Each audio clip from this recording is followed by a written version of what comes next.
Forget modern superfoods. Forget the kale smoothies, the acai bowls, the overpriced powders that promise to change your life, but leave your wallet empty and your body wondering what just happened. Forget all of it. Because there was something ancient. Something written in the oldest pages humanity has ever known that was so powerful, so deeply nourishing, that entire civilizations were built around it. Warriors fought for it, kings hoarded it, priests blessed it. And somewhere along the way, in the rush of modernity, we forgot it completely. This is the story of that forgotten power. And in it begins gossip, so not in a wellness clinic, but in the mud and sweat and fire of medieval England. The year was 1247. The village of Ashwick sat quietly in the Somerset Valley, tucked between rolling hills that turned amber every autumn and green every spring with a kind of stubborn faithfulness. It was not a place that appeared in royal records. It was not a place that travelers sought. It was simply a place where people lived, and where people, increasingly, were dying. Edmund Hulley was 34 years old, which in the village of Ashwick made him a man of considerable age. He had the kind of face that had been shaped by decades of wind and early mornings, deep lines around his eyes, a jaw set permanently against the cold, hands that looked like they had been carved from the same oak he split every morning before the sun was fully awake. He was a farmer's son who had become a farmer, as all farmers' sons in Ashwick eventually did. And he had never once questioned that path until the winter the sickness came. It started in October, the way the worst things always did in medieval England, quietly, at the edges of things. Old Thomas Brent, the miller, began coughing in a way that kept his wife awake at night. The shepherd's daughter, a girl of perhaps 12 named Alice, stopped eating and began staring at the fire with hollow, distant eyes. 3 children in the eastern quarter of the village developed a pallor that their mothers tried to address with extra blankets and whispered prayers. None of it worked. By November, the village elder, a wide-shouldered man named Robert of Colin, called a gathering in the Great Hall, which was really just the largest barn in Ashwick with a fire pit in the center and enough straw on the floor to sit on without freezing. Edmund sat near the back, as he always did at such gatherings, close enough to hear but far enough to think. He watched Robert pace in front of the fire, his breath making small clouds in the cold air, his expression carrying the particular weight of a man who has run out of answers, but must still appear to have some. "We are being tested," Robert said, and most of the village nodded, because that was the explanation that required the least imagination and the most acceptance. The Lord tests those he loves most fiercely. Edmund did not nod. He was thinking about his son. William was 7 years old and had been coughing for 3 weeks. Not the dramatic, theatrical cough of a child seeking attention, but the quiet, persistent cough of a body struggling against something it could not name. Edmund had pressed his hand to the boy's chest in the darkness of their small home and felt the effort of every breath. The labor of lungs, doing twice the work for half the result. He had spoken to the village healer, a woman named Marjorie, who had inherited her knowledge from her mother and her mother's mother before that. A chain of whispered remedies stretching back further than anyone could remember. Marjorie had given William a tea made from dried herbs and told Edmund to keep the boy warm. It had not helped. Edmund had pressed for more, and Marjorie, in the privacy of her small cottage that smelled of dried lavender and would smoke, had looked at him with the kind of honesty that most healers in 1247 reserved for dire moments. "There is something I know of," she said, arranging and rearranging a bundle of dried rosemary on her table as though the act of organizing it might organize her thoughts as well. "Something old. Older than my mother's knowledge, older than the church that stands in this village. The monks at Glastonbury, they keep records, old records. Records that go back to the time before the Normans, before the Saxons even. Back to when the first Christians came to this island with manuscripts they had carried from the east." She paused. "In those manuscripts, there is mention of a food, not a medicine, not a potion, a food. Something that the ancients ate. Something so common in the world that produced it that they barely noticed upon it, the way we barely remark upon bread. But here, now, in a winter like this one, it would be like sunlight in a cup." Edmund leaned forward. "What food?" Marjorie looked at him for a long moment. "I am an old woman," she said, "and I have seen many men ride to Glastonbury in search of things the monks keep. Some return, some do not return quickly, and some return changed. She picked up the rosemary and placed it carefully on a shelf. I am simply telling you what I know. What you do with it is your own affair. Edmund left Marjorie's cottage and walked home through the sharp November air. And that night, sitting beside his sleeping son and listening to the boys' labored breathing, he made the decision that would change everything he thought he understood about the world. He would go to Glastonbury. Check if you are already subscribed to this channel. Here you will find stories that make you see the world with different eyes, based on historical facts and forgotten truths that modernity has buried. If you want to understand where we came from and what we lost along the way, this is the place. Subscribe now and hit the bell so you don't miss an episode.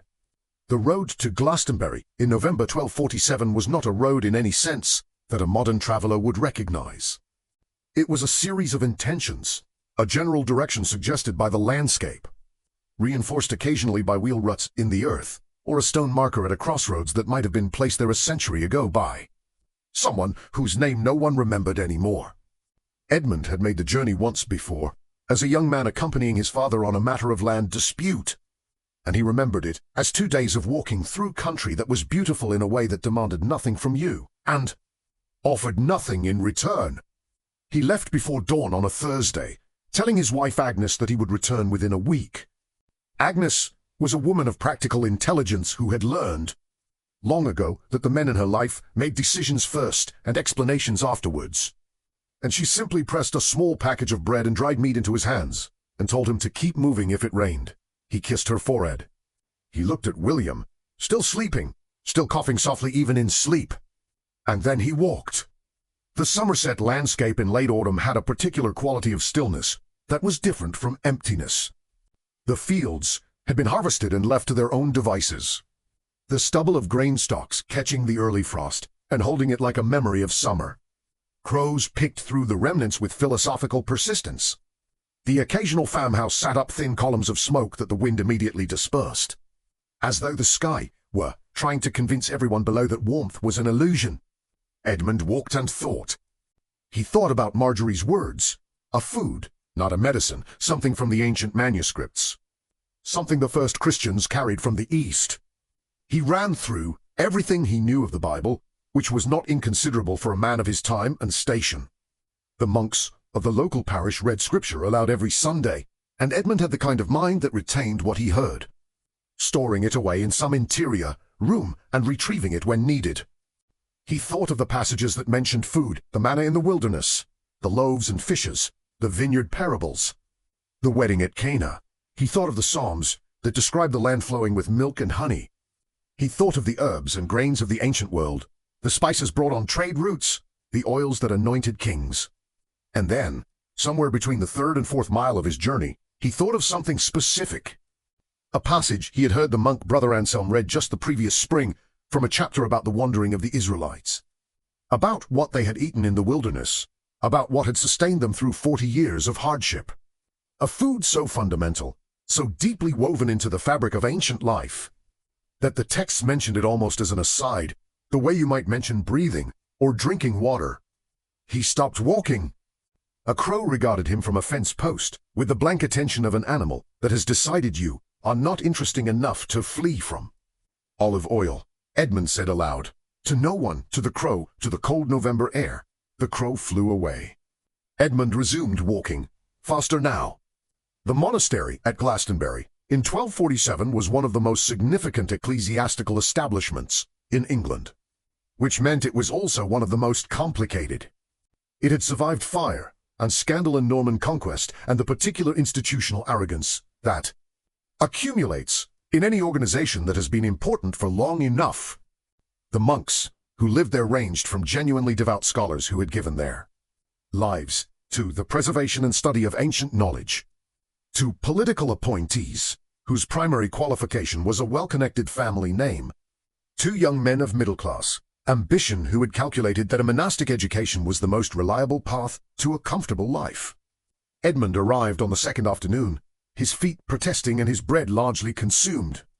He stood at the great gate and declared his business to a young novice with pink cheeks and an expression of careful neutrality that he had clearly been practicing. "I seek access to the library," Edmund said. "I am told the monastery holds manuscripts from the Eastern Church, ancient texts. I need to know about a food that is mentioned in the scriptures, something that the ancients, even that may have healing properties for the sick. The novice's carefully neutral expression flickered almost imperceptibly towards something that might, in a less disciplined face, have been amusement. The library is available to scholars, and to those who have business with the abbot, he said. Farmers from Somerset valleys are not generally. Then I have business with the abbot, Edmund said. There was a pause. The novice seemed to be consulting an internal list of protocols for exactly this situation. Wait here, he said. Edmund waited for 2 hours, in a small antechamber that smelled of stone and old wood and something else, something spiced and warm and faintly foreign that he could not immediately identify. It was only later, when he understood what he was looking for, that he would recognize it as the specific, ancient aroma of olive oil kept in sealed clay vessels. The abbot's name was Brother Gerard, and he was a man of perhaps 60, with a particular quality of stillness that comes from decades of disciplined thought. He listened to Edmund's story with the complete and somewhat unnerving attention of someone who had trained himself to hear not just words, but the architecture of meaning beneath them. When Edmund finished, Brother Gerard was quiet for a moment. Then he said, "You came 2 days' walk to ask about olive oil." "I came 2 days' walk to find something that might save my son's life," Edmund said. "If it is olive oil, then yes." Brother Gerard looked at him for another long moment. Then he stood. "Eat," he said. "There are things you should understand." The library at Glastonbury was not the vast, cathedral-ceilinged hall that Edmund had imagined. It was a series of connected rooms, low-ceilinged and carefully temperature-controlled by a system of stone ventilation shafts that the original builders had understood better than anyone in 1247 could fully explain. The manuscripts were kept in wooden chests lined with linen, and the smell of them old parchment, dried ink. The ghost of scribal candles was like the smell of time itself made physically. Brother Gerard led Edmund to a table near the center of the largest room and placed before him, with careful hands, a manuscript that was clearly very old, the parchment browned at the edges, the script in a style that predated anything Edmund had seen in his village church. "This," Brother Gerard said, "is a copy of a copy of a copy of something that was written in the eastern Mediterranean region before this monastery existed. Before England, as you know it, existed. It was brought here by monks who came from the continent, who had received it from monks who had come from further east, who had received it from scholars, who were preserving the knowledge of the ancient world during a time when much knowledge was being lost." He paused. "It is a medical and nutritional compendium, a record of what the ancient peoples did and why. Not theology, practice." Edmund looked at the manuscript. He could not read the script. "Tell me about olive oil," he said. Brother Gerard sat down across from him. "Olive oil," he said, "was not simply a food in the ancient world. It was not even simply an important food. It was the food around which civilization organized itself. The olive tree required 15 years of patient cultivation in Tyre before it produced fruit. That means any society that planted olive trees was a society that believed in its own future. It was the opposite of desperation. It was the very definition of long-term thinking." He paused. "And the oil that came from those trees was used for everything, for cooking, for lighting, for cleaning, for the anointing of priests and kings. But above all, it was eaten, daily, by everyone, from the lowest laborer to the highest priest.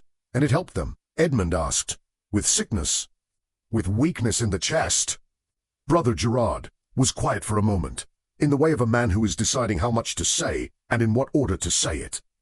The manuscripts describe populations that used olive oil as a staple of their diet as having specific characteristics, he said carefully. They describe people of remarkable resilience, people whose bodies seemed to resist certain kinds of illness that devastated populations who did not have access to the oil. The ancient physicians Hippocrates, whose writings we also have here, though in copies described olive oil as a substance that strengthened the interior workings of the body, that kept the passages of breath clear, that maintained what they called the fire of life in the body's core. He looked at Edmund. In their language, they said it fed the body's ability to defend itself. Edmund absorbed this. "How does it work?" he asked. "Not in their language." "Imini." Brother Gerard almost smiled. "We don't know," he said. "Not with certainty. What we know is that it works." The ancient peoples knew that the olive was sacred. The Bible mentions it hundreds of times.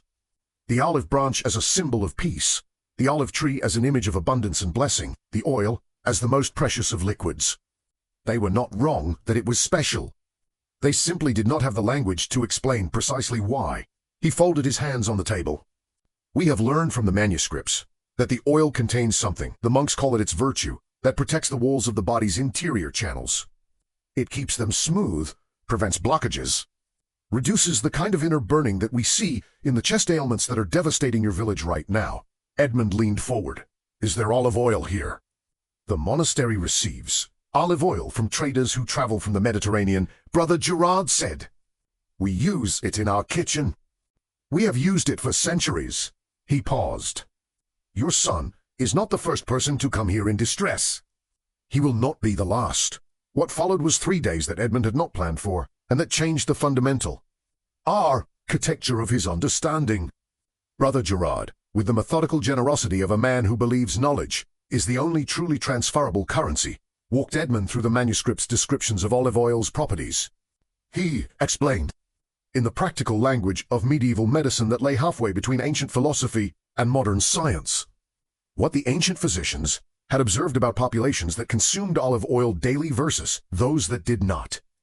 He described the peoples of the Mediterranean, the Greeks, the Romans, the Israelites, the Phoenicians, as groups who seemed to age differently than the northern peoples, whose joints remained more flexible, whose breathing remained clearer, whose mental sharpness seemed to persist longer into old age. The monks at Glastonbury had been observing this pattern for generations, comparing the health of the brothers who had grown up in Mediterranean monasteries and come north against the health of the brothers who had grown up in England and never had consistent access to olive oil. The results, Brother Gerard said, were not dramatic in the way that a miracle is dramatic. They were quiet and cumulative, like the difference between a well-maintained millstone and one that has been allowed to gather rust. The brothers who had access to olive oil developed fewer of the chest ailments that plagued the damp English winter. Their skin maintained a suppleness that the English brothers lost early. Their digestion was smoother, their energy more consistent across the day, their recovery from illness more reliable. The Bible speaks of olive oil as a gift from God, Brother Gerard said on the second day, as they sat in the library with the fire, burning low and the afternoon light coming in narrow and golden through the high windows. And the ancient physicians understood it as a tool of extraordinary utility. But neither of these perspectives captures what I think is the most profound truth about Edmund Wade. The most profound truth, Brother Gerard said, is that the ancient peoples were not wrong when they called olive oil a foundation of life. Because what we observe, in the manuscripts and in our own experience, is that a body nourished by olive oil does not merely survive, it maintains itself. It has a reservation, a capacity to resist, to recover, to continue. He looked at Edmund. Your modern superfoods, and I use the term loosely, as I mean the things that people in this age regard as particularly powerful medicine. The herbs and tonics and special preparations, they treat specific conditions. They address individual problems, but olive oil does something different. It maintains the system itself. It is not a cure. It is a condition of health. Edmund sat with this. He thought about his son. He thought about Alice the shepherd's daughter with her hollow eyes. He thought about old Thomas Brent and his persistent cough. "Will you give me some," he asked, "to take back to Ashwick?" Brother Gerard looked at him for a long moment. "I will give you enough for your son," he said. "And I will give you something more valuable than the oil itself." "What is that?" "Instructions," Brother Gerard said. "Because oil and summary is not enough. The ancient physicians were specific about this. They said the oil's greatest power was as a foundation, not as an acute remedy. For someone already struggling, it must be used carefully, consistently, and combined with specific other practices that are described in the manuscripts. If you take this oil home and simply pour it into your son's mouth, you may help him. But if you understand what the ancient peoples understood, how they used it, when, in what amounts, combined with what foods, you will do something far more significant." Edmund leaned forward. "Then teach me," At this strategic moment, leave a comment telling us which of these stories touched you most deeply, that of healing or that of lost knowledge. Right below, we want to know what you think. The instruction that Brother Gerard provided came from the manuscripts, in careful detail. And Edmund, who could not write, memorized it with the desperate precision of a man whose son's health depends on perfect recall. He repeated it back to Brother Gerard every evening of his 3 days there, until the monk was satisfied that it had been recovered completely and correctly. The ancient peoples of the Mediterranean, the manuscripts, recorded, consumed olive oil in a way that modern people in Northern Europe did not instinctively understand, because they had grown up thinking of fat as something separate, added, occasional. In the Mediterranean world, olive oil was the medium in which everything happened. It was what vegetables were cooked in. It was what bread was dipped into. It was what protein was preserved in. It was consumed not as a supplement but as the fundamental delivery mechanism of every other nutrient. A man working in the fields until bread with olive oil in the morning. A woman preparing the midday meal cooked everything in olive oil. A child growing up in a Greek or Israelite household consumed olive oil from the moment of weaning, as naturally and consistently as a child in Somerset consumed milk. The effect of this, the ancient physicians had recorded with careful specificity, was that the oil's virtues, what modern science would eventually come to understand as its extraordinary profile of monounsaturated fats, its polyphenols, its oleocanthal and oleic acid, worked cumulatively in the body over time. A single dose of olive oil achieved relatively little. A daily habit of olive oil, sustained over months and years, transformed the body's interior environment in ways that were difficult to see but profoundly measurable in outcomes.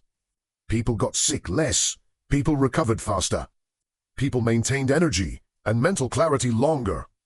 The oldest olive oil cultures in the world consistently produced populations that, by the measures available to ancient physicians, lived healthier longer. But there was something else in the manuscripts that Brother Gerard had not initially planned to share, and which he shared on Edmund's final morning at Glastonbury. In the quiet of the library, before the other monks were awake, with the quality of someone entrusting rather than simply informing. "There is a section here," he said, indicating a specific portion of the manuscript with careful fingers, that the monks who translated this into Latin were uncomfortable with. Not because it was wrong, because it was inconvenient. Edmund waited. The ancient physicians recorded. Brother Gerard said, choosing his words with the deliberateness of a man handling something fragile, that the populations, in the regions where olive oil was not available, and they were describing. Here, the peoples of the far north, though they knew little specific about England, developed a pattern of illness that the Mediterranean physicians found puzzling. Not because the illnesses were dramatic, because they were pervasive. A level of chronic, low-grade weakness in the body that the Mediterranean physicians had almost no experience with, because it was practically unknown in populations that had consistent access to the oil they were describing us. Edmund said. Brother Gerard nodded. They were describing what happens to a human body, generation after generation, when it lacks the specific nutrients that olive oil provides. Not a dramatic deficiency, not scurvy, not the dramatic collapses you see with certain acute lacks, something quieter. A slight but cumulative reduction in the body's resilience.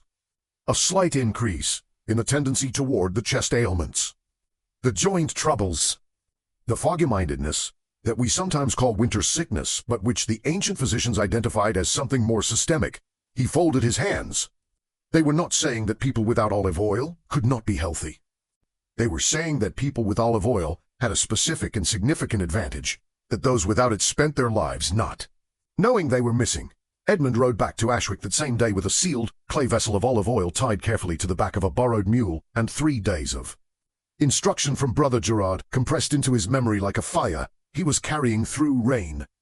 Agnes met him at the door of their home with an expression that was equal parts relief and accusation, which was the expression she wore whenever Edmund returned from any journey that had taken longer than announced. 5 days, she said. You said a week, but I expected 3 days. I have something, Edmund said, untying the clay vessel with hands that were cold and slightly clumsy. Something for William. Agnes looked at the vessel. What'd he say? Olive oil, Edmund said. From the monastery. From the monks, who have books older than anything in this valley. He paused. Agnes, I need you to trust me. Agnes had been married to Edmund for 12 years. She had learned that the statement, I need you to trust me from Edmund generally preceded either something very good or something very difficult, and that distinguishing between these in advance was not always possible. She looked at her husband's face, the certainty in it, the particular quality of a man who has been genuinely changed by what he has learned, and she took the vessel from his hands. Show me what to do, she said. What followed in the Holle household in the weeks after Edmund's return was not dramatic. It was not the overnight transformation of a fairy story or the sudden miraculous recovery of a saint's legend. It was something quieter and, in its quietness, more honest. Edmund began giving William small amounts of olive oil daily, not as medicine, not as something separate from food, but in the way Brother Gerard had described, integrated into every meal. Agnes adapted her cooking with remarkable speed, her practical intelligence finding ways to incorporate the oil into the foods William would actually eat, mixing it with the bread, using it in the preparation of the vegetables, adding it to the broth she made from whatever the winter larder provided. William did not immediately improve. This was the part of the story that Edmund had been prepared for by Brother Gerard, who had told him plainly, the oil is a foundation, not an acute remedy. For someone already weakened, the effects come gradually. The body's ability to defend itself does not switch on overnight. It rebuilds, slowly, in the direction of resilience. But by the end of the first week, William's cough was slightly less frequent. By the end of the second week, the boy was sleeping through the night without the episodes of coughing that had woken the household for the past month. By the middle of the third week, William ate a full meal for the first time in 6 weeks, and then looked up at his mother with an expression of mild surprise, as though he had not expected to be hungry again and found it unexpectedly pleasant. Edmund told Marjorie. Marjorie came to the house and observed William with careful, experienced eyes, and then sat with Edmund and Agnes by the fire and said nothing for a long time. What's in it? She asked finally. The oil. What does it do? Edmund told her what Brother Gerard had told him. He described the ancient physicians, the Mediterranean populations, the cumulative effect on the body's interior environment, the specific properties of the oil that the monks' manuscripts recorded with such unusual precision for the time period. Marjorie listened without interrupting, which was unusual for her. When Edmund finished, she was quiet for another long moment. There are others in this village who are sick, she said. I know, Edmund said. The oil you have brought will not last long. I know that too, Edmund said. But Brother Gerard told me something else. He told me that the monastery receives oil regularly from Mediterranean traders. And he told me that if someone in Ashwick wanted to establish a regular supply, if there was a reason, a consistent demand, a purpose, it could be arranged. Marjorie looked at him steadily. You are thinking of becoming a trader. I am thinking of becoming the person who makes sure Ashwick has what he needs, Edmund said. Starting with what the ancient people had. If you have been watching until this moment, leave a like on this video right now. It takes 1 second and it tells the channel that this kind of story matters. That people still care about truth that has been buried for centuries. Share this with someone you love who deserves to know what has been forgotten. The story of what Edmund Holle did in the years following that winter is not recorded in any official history of Somerset or medieval England. His name does not appear in monastic records or royal documents. He was not a knight, not a monk, not a merchant of sufficient standing to leave a paper trail. He was a farmer who became something else entirely, a person whose understanding of an ancient truth placed him, in his small and quiet community, in the position of someone who could change things. He made 2 more journeys to Glastonbury that winter. The first to bring oil for Thomas Brent, whose cough was more advanced than William's had been and who required a more careful approach. Brother Gerard had described specific techniques for using olive oil in cooking for people with severe chest ailments. Preparations that maximize the absorption of its beneficial properties ease. The second journey was to begin the conversation with the monastery's trade liaisons about establishing a regular supply route for Ashwick and the surrounding villages. Alice, the shepherd's daughter, recovered more slowly than William had. She was 12 and her illness had a different character, less the acute respiratory struggle and more the hollow-eyed depletion that Brother Gerard had described in the manuscripts as the cumulative deficiency, the generations-long lack of what olive oil specifically provided. For Alice, the oil worked on a longer timeline, and there were weeks when her parents despaired. But Edmund held them to the patience that Brother Gerard had taught him. And by the spring of 1248, Alice was running in the fields, again with the unself-conscious physicality of a healthy child who has forgotten what it felt like to be sick. Spring in Ashwick that year had a quality that the village's older inhabitants later described as unusual, without being able to say exactly what was unusual about it. The air was the same. The fields were the same. The rhythm of planting season was unchanged from every planting season before it. But there was something in the village that had not been there the previous autumn, something that might have been called, if Ashwick had had a poet, a collective steadiness, a sense of people whose bodies were beginning to operate at a level slightly above the baseline they had always assumed was normal. Edmund had begun sharing the oil with any household that would receive it, explaining in practical, concrete terms what Brother Gerard had told him, not the theology of it, not the mysticism of it, but the simple, observable truth of it. The Mediterranean peoples, until this daily, their bodies were defended in ways that ours are not. We can change this. Not overnight, but consistently, over time. Some households accepted immediately. Others required the evidence of seeing William Holly running through the village with the energy of a child who had been given back his health, or seeing old Thomas Brent's cough diminish to the point where he slept through the night for the first time in months. The evidence, when it came, was quiet and cumulative, exactly as Brother Gerard had promised it would be. If you've watched this far, it's because you like this case. Leave a comment saying I've watched this far, so I can get to know you and know who really likes the stories here on the channel. By the summer of 1249, Edmund Holly had become, without ever intending it, the most significant figure in the economic and physical transformation of his small community. The trade route he had helped establish between the Mediterranean importers, who supplied Glastonbury, and the villages of the Somerset Valley brought not just olive oil, but, gradually, a shift in the understanding of what food was for. Edmund had carried the manuscripts, lessons from Glastonbury to Ashwick, and from Ashwick to 3 neighboring villages, speaking in the practical language of a man who has seen results and understands mechanisms, not in the elevated language of monks and scholars.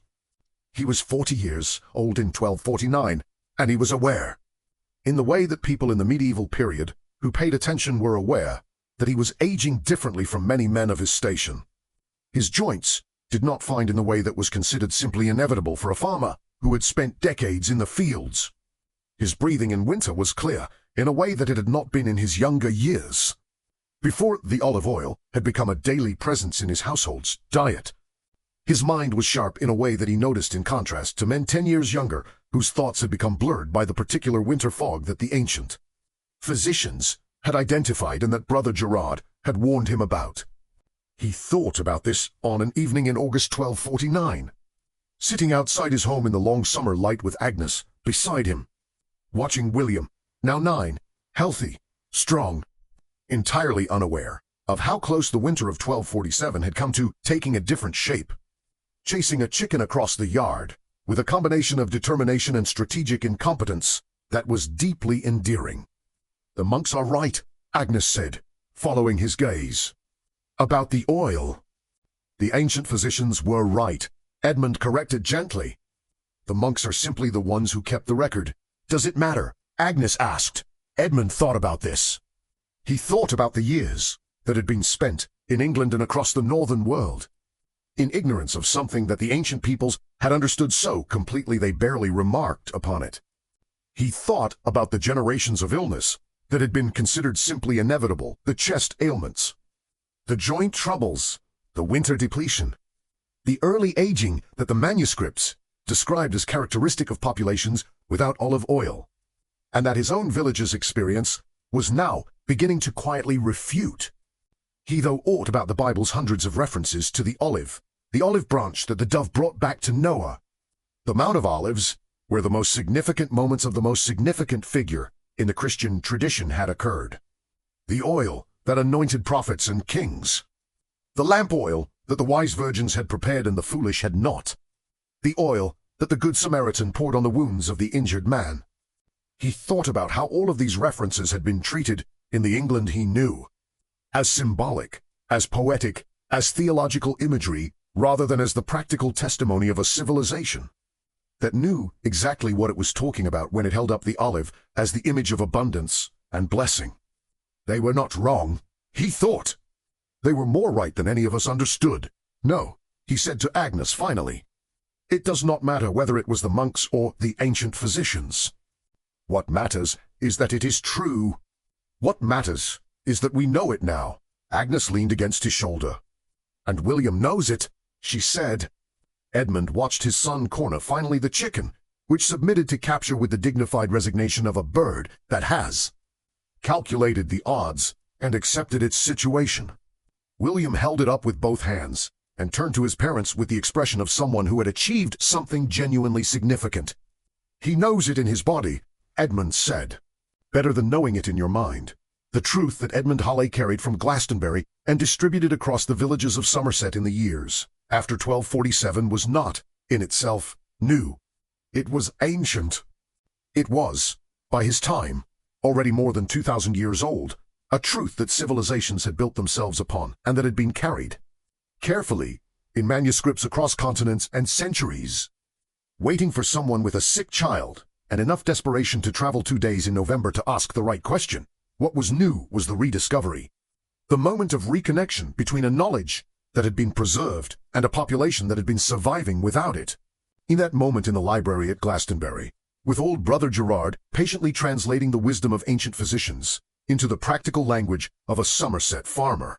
Something that had been lost, not dramatically, not in a single catastrophic event, but quietly, through the slow erosion of geographic and cultural separation, was found again.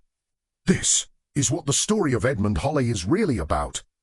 Not olive oil specifically, though olive oil is remarkable enough on its own terms, and the science that would eventually emerge to explain what Brother Gerard's manuscripts could only describe in observation and metaphor would confirm everything the ancient physicians had recorded, would identify the specific molecular mechanisms by which olive oil's extraordinary nutritional profile protects the cardiovascular system, maintains cellular integrity, reduces chronic inflammatory processes, and supports the brain's long-term function in ways that no other single food source does with comparable efficiency. All of that is real. All of that is documented. All of that is the eventual scientific language for what ancient peoples simply called the virtue of the olive.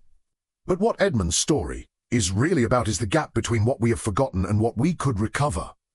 The gap between the nutritional wisdom of civilizations that had 10,000 years to observe what sustained human bodies and what diminished them, and the short-term, trend-driven, commercially motivated superfood culture of the modern world that invents new miracle substances every 18 months and discards them when the next one arrives. The ancient peoples did not have superfoods. They had foundations. They had the olive oil that they consumed every day. Not because a wellness influencer had promoted it. Not because a study had been published that week. But because 10 generations before them had observed that the people who ate it thrived and the people who did not eat it struggled. And this observation had been encoded into the culture so deeply that it became indistinguishable from life itself. The Bible mentions olive oil in contexts ranging from the deeply sacred to the utterly mundane. Because for the peoples who wrote those texts, the sacred and the mundane were the same thing. The oil that anointed the king was the same oil that the farmer's wife cooked the morning bread in. The abundance that the prophets described was not a metaphor for something spiritual, it was a description of what it actually looked like when human beings had access to what they needed. I love trees, clean water, grain, and time. Time to let the olive trees grow, which required believing in the future, which required the kind of community stability and long-term thinking that the ancient peoples identified as inseparable from the physical conditions of health. Edmund Halley, standing in the Poundry in Glastonbury in 1247, did not know any of this in the language that we would now use to describe it. But he felt it in the way that people sometimes feel truths that are larger than their ability to articulate them. He felt the weight of what had been forgotten. He felt the gap between what his village was and what it could be. And he decided, with the particular stubbornness of a man who has seen his son almost lost to something that ancient peoples had known how to prevent, that he would do something about it. He was not extraordinary in his circumstances. He was extraordinary only in his response to them, in his willingness to travel when traveling was difficult, to ask when asking required humility, to learn when learning required knowing ignorance, and to return home and do the slow, unglamorous work of sharing what he had found. Most of the people who have changed things, who have brought lost knowledge back into circulation, who have bridged the gap between what was forgotten and what could be recovered, have been people exactly like Edmund Halley, not royal, not scholarly, not powerful in any formal sense. Simply people with enough love for someone specific and enough persistence to follow that love wherever it led. The olive oil is still there. The ancient knowledge is still there. The manuscripts that Brother Gerard showed Edmund Halley have counterparts in libraries and research institutions around the world. Now, translated not just into Latin but into every language of the modern world. Now, supplemented not just by the observations of ancient physicians, but by the rigorous mechanisms of molecular biology and epidemiology.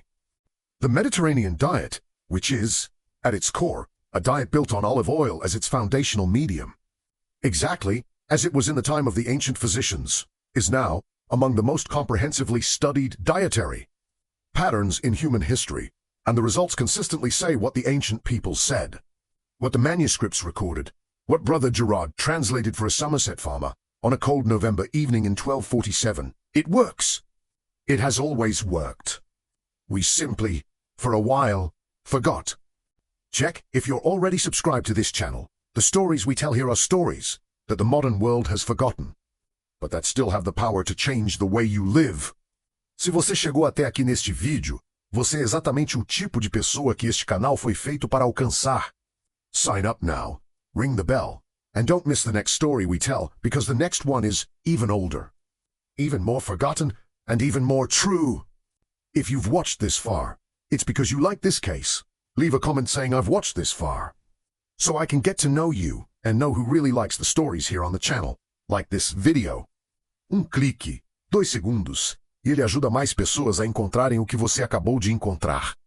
And share it with someone you love, because the truth that has been forgotten deserves to be remembered. And sometimes the best way to remember it is to simply pass it on.